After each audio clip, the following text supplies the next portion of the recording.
We launched Spark Joy on August 31st, 2017. We've officially received over 40,000 downloads. Yay! Virtual high five. Virtual high five. Welcome to Spark Joy, the podcast dedicated to celebrating the KonMari method and the transformative power of surrounding yourself with joy and letting go of all the rest. With your hosts and certified KonMari consultants, Kristyn Ivy and Karin Sochi. And now, here's the show. Welcome to our first Spark Joy highlight show. Yay! We are so grateful for every single person out there in podcast land that's even spent 1 second checking out our show. We've loved all of your feedback. We've received it through Facebook, through Instagram, through email. Special shout out to Sara and Kimberly. They were our first two listeners to submit burning tiding questions that we've answered in Spark Joy episodes 9 and 13. So be sure to loop back to those. Keep those questions coming in 2018. We love helping you make KonMari work for you by applying the method and the fundamentals to your specific clutter challenges. So keep sending those questions in. Before we jump into the show, we have a big announcement. Are you ready, Karin? Yes. Okay. We launched Spark Joy on August 31st, 2017. We've officially received over 40,000 downloads. Yay! Virtual high five. Virtual high five. It's almost hard to believe. It's just, it just seems so incredible, but I'm just so excited. We really can't reminisce about this year without considering the highs along with the lows. Both Kristyn and myself had no experience going into this podcasting thing. We were both just really big fans of the art form, and both of us were devoted listeners. We both have our own list of podcasts that we listen to religiously. And so we were just wanted to share the message of KonMari. And so we decided to take this on. But starting a project like this was really outside of our comfort zone, and we had some ups and downs. I think the biggest one was that just prior to launching episode number 9, I accidentally uploaded the unedited version of the show. And so anyone who had the podcast automatically downloaded got to listen to Kristyn and I going back and forth about how to answer a question, which I'm sure was really fun to endure. Yes, true behind the scenes, right? True behind the scenes. And thanks for our listeners who let us know that, hey, you don't think something's right here. Yeah, that actually was very nice. Although a couple of people were like, oh, we weren't sure if this was supposed to be like this. But anyway, we were able to correct it pretty quickly, but it was the big faux pas. We worked with several editors. Editors are the people who take all of the recording that we do and they make it into a podcast. So we rely on them a lot. And we went through a few before we found the perfect one for us. And she really sparks joy. Hi, Evelyn. Hi. Thank you, Evelyn. You're the best. She's the best. And we really didn't realize how difficult it would be to do things like make sure that the intro and the outro line up with the music and with the last thing that we say. So it's really an art and a science to make podcasts work and pull them together. So we're very appreciative for Evelyn. And of course, we had our share of technical problems. A couple of times we had to ask guests to return so that we could re-record the show after we had either some issue with our equipment or with the podcasting platform. And so sometimes we just had to re-record the whole thing. So we were very appreciative of the patience of our guests as we learned along the way. Yeah, we've definitely run into some challenges, but we haven't let them pull us down, and we've learned a lot along the way. I know I've learned so much from just being a co-host on this show, and it's been such a cool experience. So thank you guys for bearing with us through the good times and the bad times. Before we jump into some of our favorite episodes of 2017, you probably know what's coming. It's time for Joy Check. Year in style. Yes. So Karin, I have a huge question for you this time. What sparked the most joy for you in 2017? Oh, I'm so glad you asked. So it was really hard for me to try to think of one thing that sparked the most joy. I would say that, of course, it's been a really great year with my business and all the things that go along with that. But I would say that the most important thing is that for the most part, everyone in my family is healthy and happy. And in fact, along those lines, it's been a rather an eventful year, which is always a good thing. So I really am appreciative and think it's super awesome that we haven't had any major catastrophes or major setbacks as far as, those things that happen in families throughout the year. So that's been very good. But in addition to that, and maybe this is a little bit too much on the nose, I would have to say that the clients that have come into my life this last year have been just really amazing. It never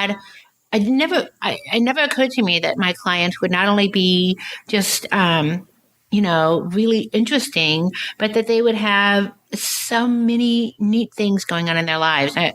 Clients have come to me at many different stages in their lives and for many different reasons, and learning about their visions and their journeys and what they hope to achieve and their challenges has just been so interesting and fulfilling. And so I'm really appreciative that my clients have allowed me to come into their lives and get to know them on a really personal level. Mm-hmm. So, Kristyn, what has sparked the most joy for you? Well, if I think about the entire year, gosh, I would say my network. And by that, I mean my personal network, my business network, my social network, my in-person network. Oh my gosh. I just feel like at this particular moment in my life, I'm just surrounded by amazing people. And I've always heard things like you're the sum of the 5 people you spend the most of your time with, or like as you're like putting things out there, either you're letting things go, like with tidying, or you're walking in an intentional way. Like, this is what I want to do. I want to make a difference. I feel like I'm doing what I'm supposed to do. Then you'll just attract, things into your life. And I've always heard that pre-KonMari, post-KonMari, but I've never really felt it to the extent as I am now and really I've just met some amazing people this year, including you, Karin, of course. You're part of this network for sure. And gosh, I mean, there's people here in Chicago, there's people online. Some we're going to talk about today on the show who we've had on as guests. So yeah, we're just uplifting each other. I'm not holding back when it comes to areas of my life that I'm vulnerable about. And it's opened up so many people who are like, well, you struggle with that? I can help you. I love that. I'm like, okay, great. Well, I love tidying. Can I help you with that? Or I love doing this. I love that. We just, continue to uplift each other. So yeah, I'd say my network for sure sparks the most joy this year. Now that we've done our joy checks, let's get on to highlights. Well, we're ending 2017 on a high note by sharing the episodes that you let us know you love the most and the episodes that seem to have the most immediate impact on our lives. These were conversations that have helped us not only become better tidying professionals working with clients, but have also inspired us to make changes in our own lives. So let's start with our very first Spark Joy guest, Jenny Ning. Kristyn and I both met Jenny in San Francisco at our KonMari seminar. This is the place where we learned the very first step in our becoming KonMari consultants. And Jenny was Marie Kondo's very first United States employee. So it was really an honor that she agreed to be our first guest. During our interview, she let us in on a secret that's tucked in to 2 of Marie Kondo's best-selling books. Here's Jenny in Spark Joy, episode number 2. So I've read the KonMari books, Spark Joy and The Life-Changing Magic of Tidying Up, countless times. And one of my favorite quotes is the one that says, "Life truly begins only after you have put your house in order." And a fun fact that I discovered is that this is the last sentence of the first book, and it's the first sentence of Spark Joy, the second book. Wow. And awesome. I feel like that sentence really sums it up. And for people who are in the journey or thinking about beginning, I think it's definitely something to look forward to. So I never noticed this Easter egg until Ginny mentioned it. She's right. This is something that many of us who complete this method really get. It starts out as just kind of a means to get the house in order and, to get things tidied up and to get rid of some of the clutter and to maybe feel a little bit more manageable as far as your day-to-day activities. But for a lot of us, we find that it really transcends just getting our things in order. And for a lot of folks, they can really talk about the different ways that things have changed. I mean, I know that I can think just off the top of my head about how I approach shopping for things. It used to be that, shopping was kind of a form of entertainment, and I, just loved to go see what was new and see what was on sale, and and if it was a great price and it was a good deal, then I definitely wanted to get it, without a lot of thought to how it fit in with my organized home or with my life, if it was something that I needed, if it's something that I loved. It was just kind of the thrill of the chase. But after KonMari, I just stopped doing that. And now I still shop. I mean, definitely love shopping and going to see what's new, but the amount of things or the quality of things that I bring home is just really different. And I would have never have expected that. And that's really something that only changed, not all of a sudden, but little bit by little bit after KonMari. And just randomly, I have had so many clients share that very same story, even before I've told them about my own experience. So it does seem to be a really common thread for people. Yeah, this is probably going to sound really cliche, but I definitely divide my life into like pre-KonMari and post-KonMari, because I just operate so differently now, and I just don't even know what I did before I started this process. Because not only do I watch and am more thoughtful about everything that I let cross the threshold of my home in terms of shopping, I also just pay attention to what my schedule is looking like. How am I dividing my time? Who am I allowing into my life? Who am I spending time talking to on the phone or texting? All of those little things are really important. And I only do things that spark joy when it comes to people, places, things, everything. So it's fully become a lifestyle, like we talk a lot about on this show. And yeah, I can literally, with a clear line, divide pre-KonMari, post-KonMari. So I love how the book almost also takes that division with having that thread of that quote in both the life-changing magic of tidying up and spark joy. So it's really cool. Thanks for sharing that little secret with us, Jenny. Yeah. So you may be familiar with our next featured guest if you're as much of a fan of the TV show Hoarders on A&E as I am. Dorothy Brittinger is one of my favorite professional organizers on Hoarders. I'm a huge fan. I loved the show before I started to become a professional organizer and after. I'm always shocked by how she can literally scale mountains of clutter, and then she can just come back down and help someone through their emotional breakdown or check a family member who's like totally getting out of control. She's truly fearless, for sure. She's an industry vet, and she was just as passionate and inspirational on our show as she is on reality TV. So she shared the one question you have to ask yourself before diving into clutter in Spark Joy episode 3. Here's Dorothy. I think this process of, trying to ask your clutter what it's saying about you, doesn't that sound kind of kooky? Sounds really silly, like your clutter can talk. But on the other hand, it is saying so much.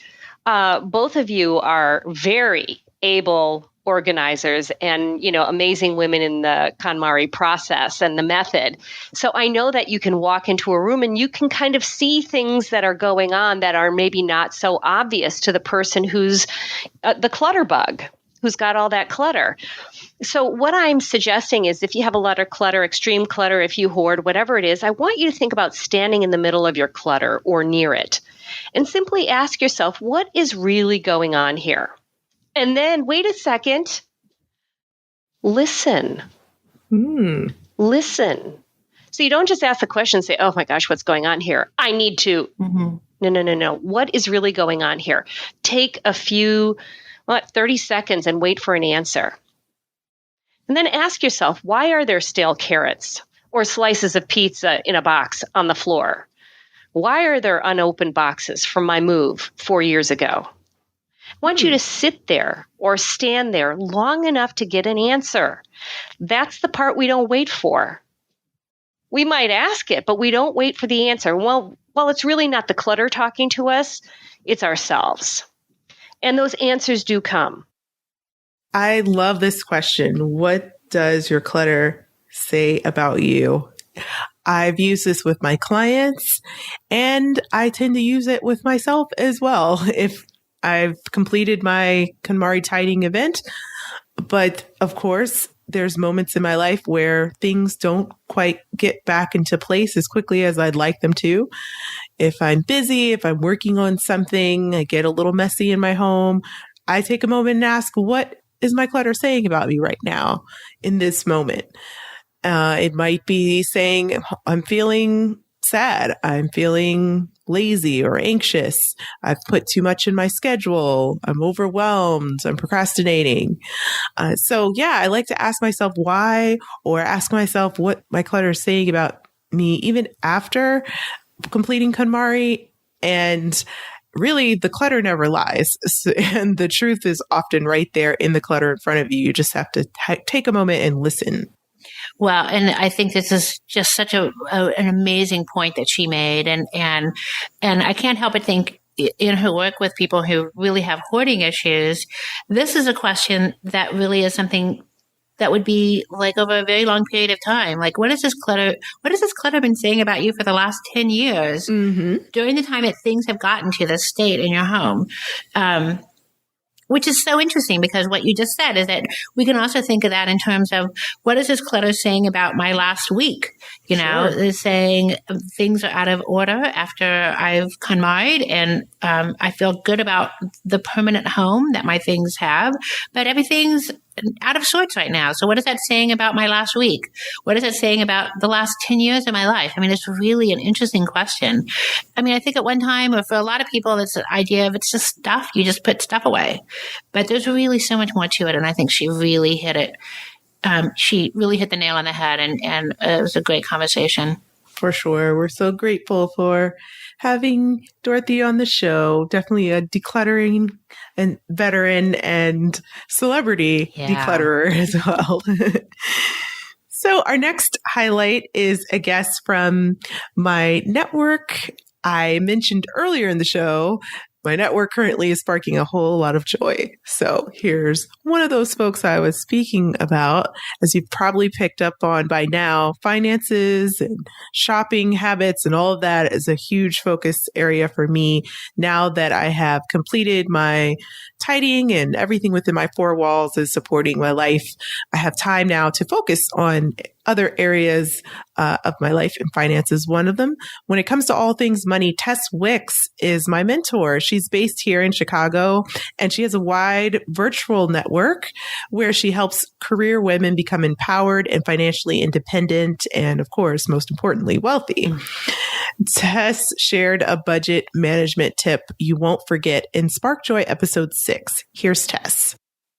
I have a way of organizing my finances actually by having multiple bank accounts. And that feels a little bit disorganized because, you know, you're going from one bank account to many, but it actually helps give your money a purpose. And when you're saving for the short term, or you're trying to pre-save for some big expenses or some expensive times of year, like the holidays, I find that it's really helpful to, after you get your income in your regular checking account, then automatically sending some money to these various categorized bank accounts that will help you save for those big goals that you have to achieve for yourself throughout the year. So a couple that I recommend are emergency savings, of course, having that account as a buffer for in case of any emergencies.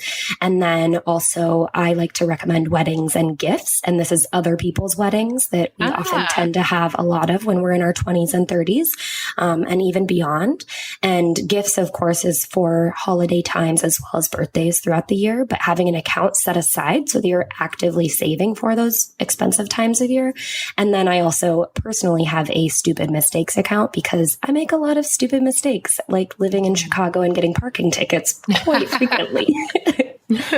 But that's a way that I like to organize my finances and, it's kind of like having a place in your home for everything. Like everything has its place. It's not disorganized and, spilling over into something else. You know exactly what that money is meant for. And it really helps you avoid getting into any sort of consumer debt because you're pre-saving for a lot of these big things. Okay, so I completely rejected this whole idea of having multiple bank accounts. I heard Tess say it and I was like, oh, just like she says in the clip, it's kind of counterintuitive to simplify your financing and declutter finances by adding more accounts to your life. But it actually really helped when I just accepted it. I often challenge my clients to organize in a way that they're not used to. And sometimes we just all have to accept the way that we think is working really isn't working, whether it be with our diets or clutter or in our homes or finances in this case. So I just was like, okay, this is going to feel uncomfortable, but I'm just going to do it. And what I did is set up 2 checking accounts and 4 savings accounts. And one checking account is fixed spending. One checking account is guilt-free spending, like things like eating out or dry cleaning or getting my nails done, things like that. Then I have those 4 savings accounts that are all doing different jobs. One is saving for a vacation I'm taking next year. One is saving for the expected expense of traveling to see my niece who will be here in February. And also I set up an emergency fund and another fund to help me through some property management things that I'm working on right now in the real estate space.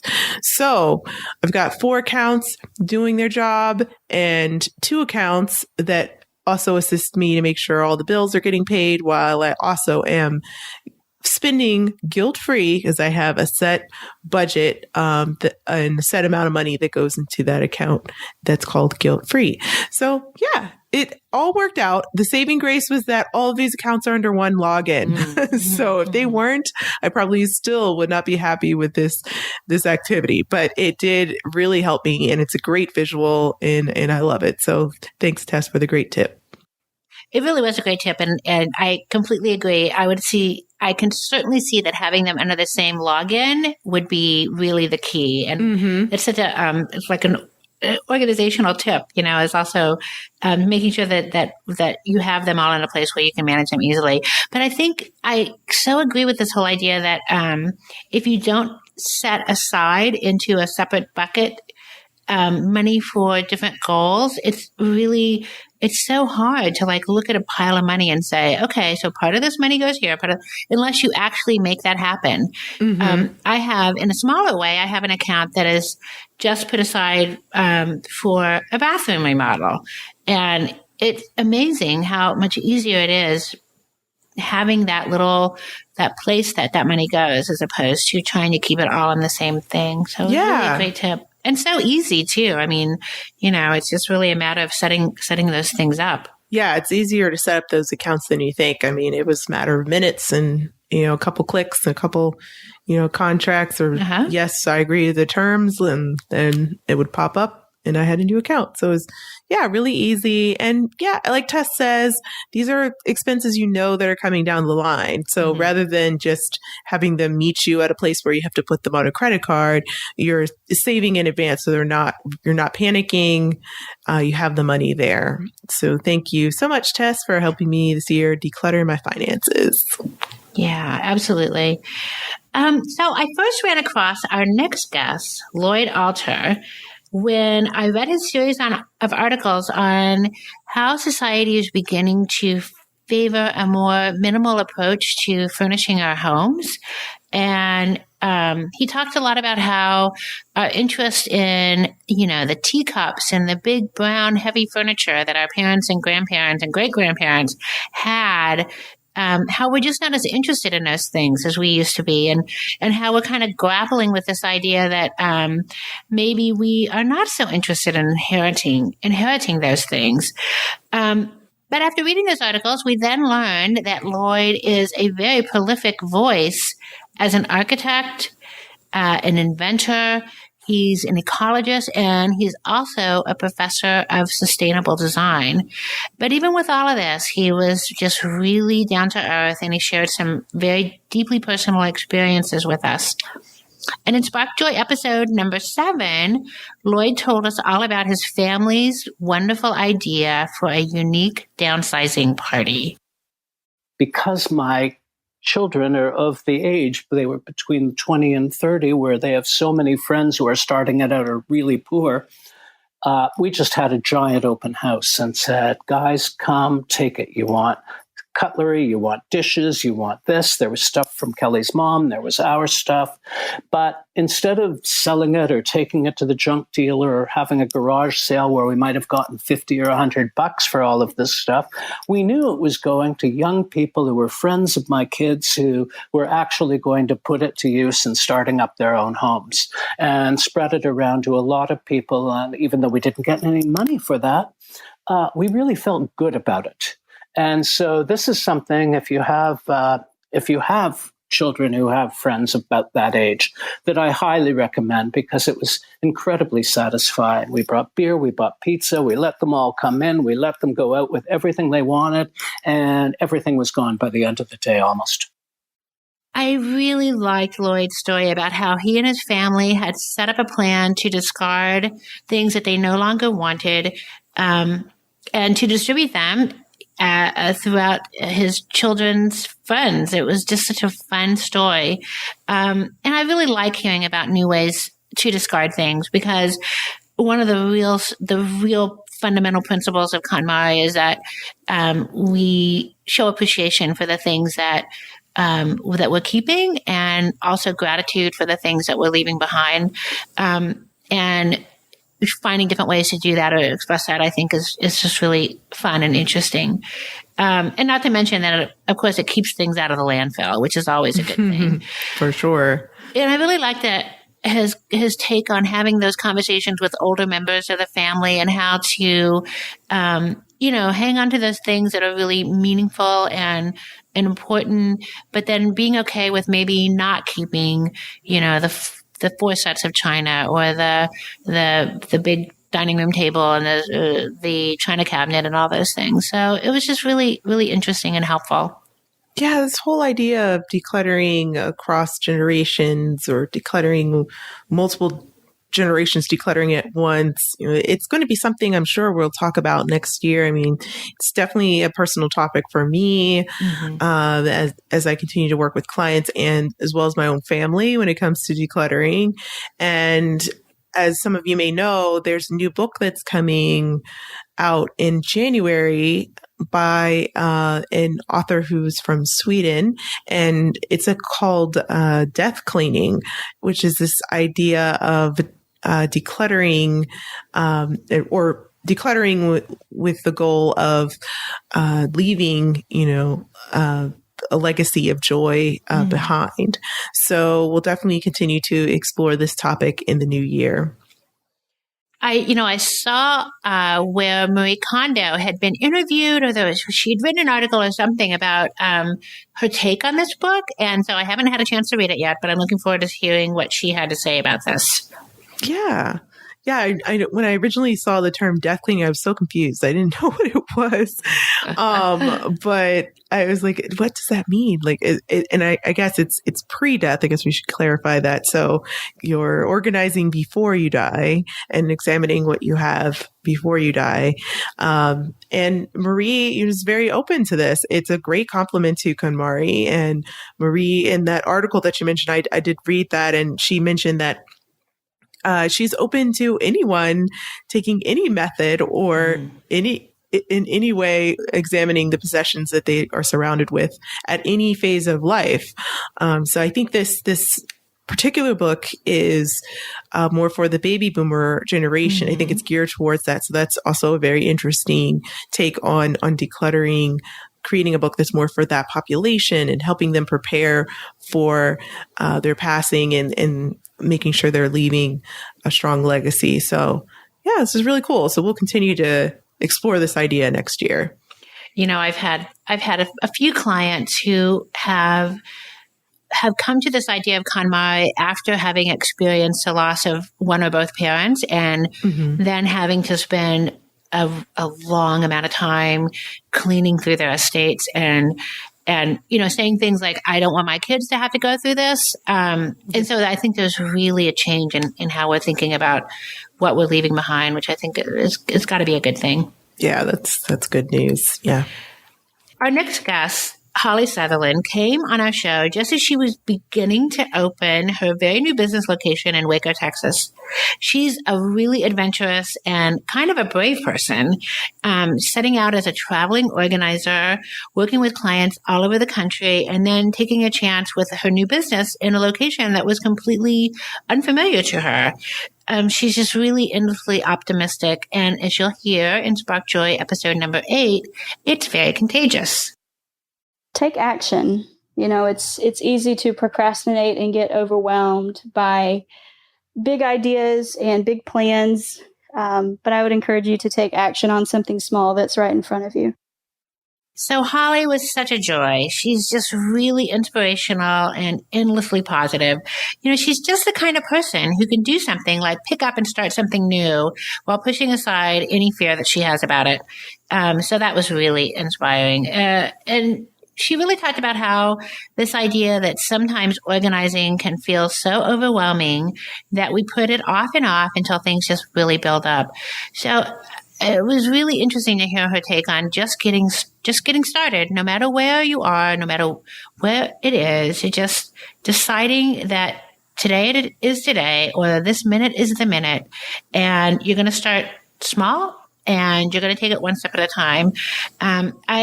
I think that it would be so easy as a client of hers to really just catch that enthusiasm and that willingness to just begin to make a small step.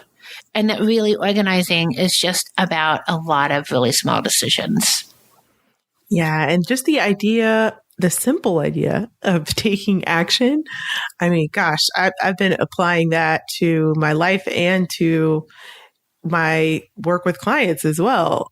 So it's really just a simple statement. But like, for example, I was just with a client and she said, gosh, I've got to take up this dehumidifier. It doesn't need to be out anymore. And it actually was not only just sitting out, it had this very long cord that was taped to the ground because she had a leak in her basement and she's been kind of, working on that for quite a while now.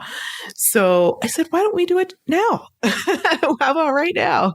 She's like, oh, okay. And gosh, it was so great to not have to step on that cord anymore. And it was such a small action that probably took less than 5 minutes. But, it's funny how we put those little things off. I know I do it all the time, simple things. I'll just say, oh, I've got to take that to the mailbox, or I've got to print that out, and then a week will pass and that little tiny task isn't done.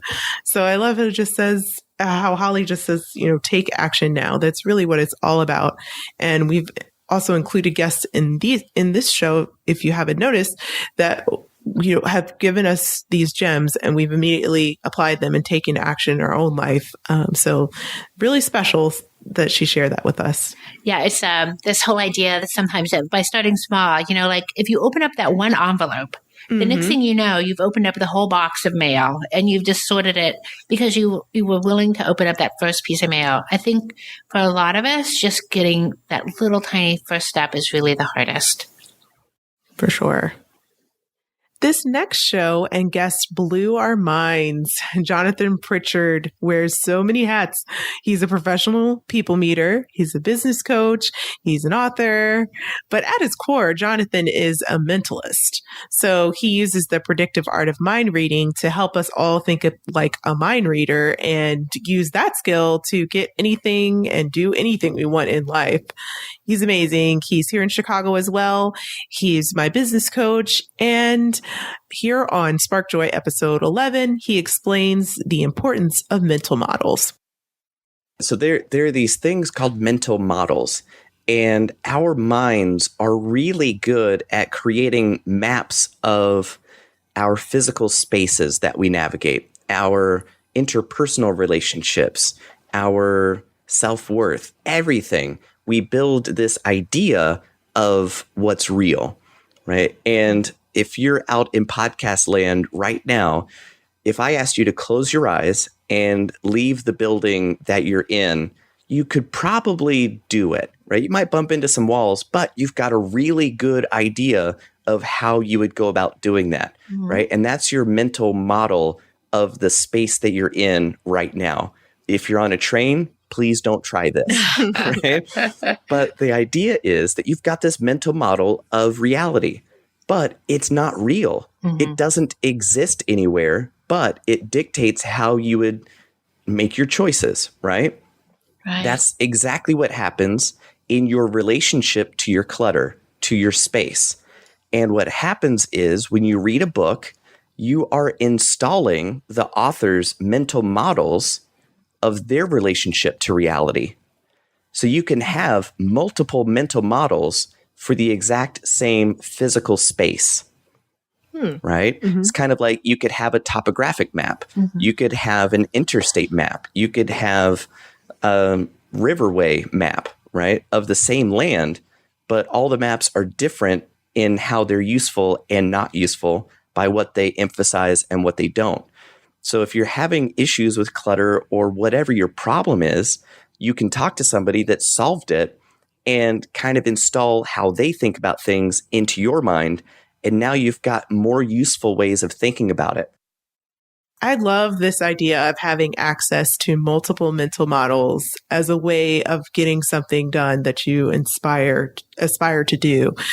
I feel like, in a way, Karen, I think we, as consultants, we have the role of helping people execute the KonMari mental model, but also understand that this is just a tool, right, that they can pick up and use as much or as little as they want to in combination with how they've either been doing things or other ways of doing things that are out there. So it's really cool.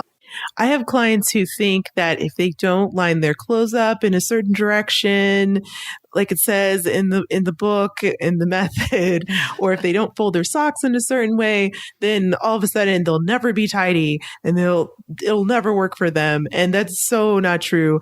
There are guidelines in the book, but I wouldn't even call them rules. It's a way of doing things. And even if you apply them like 50%, 25% even of the time, you will notice an improvement. So our job as consultants is to customize the tool, actually, a big part of our job, to fit different types of lifestyles.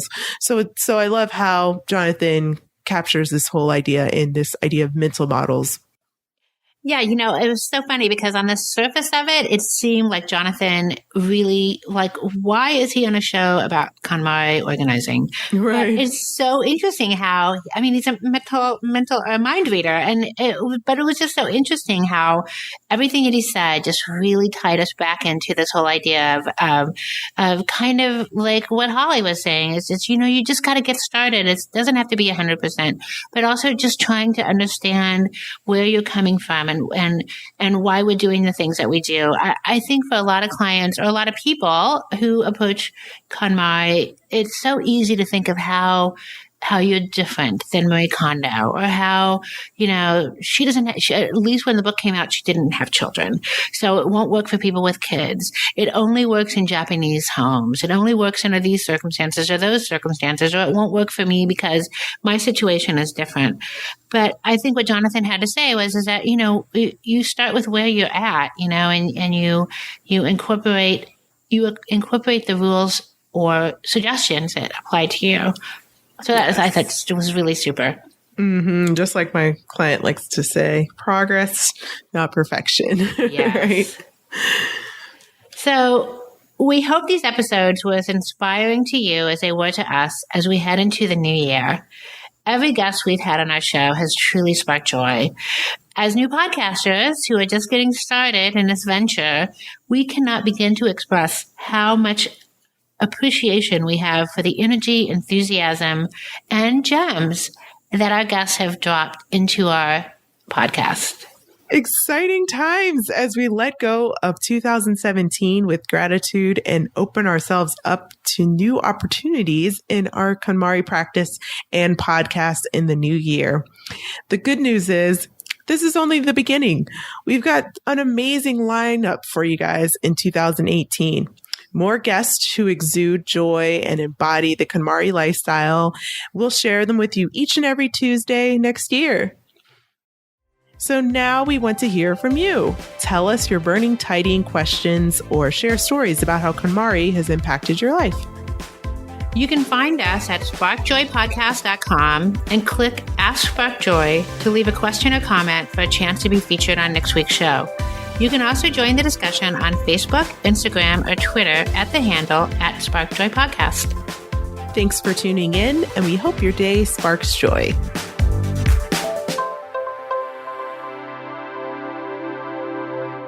Thank you for listening to Spark Joy with your host, Kristyn Ivy of For the Love of Tidy in Chicago and Karin Sochi of the Serene Home in New York City.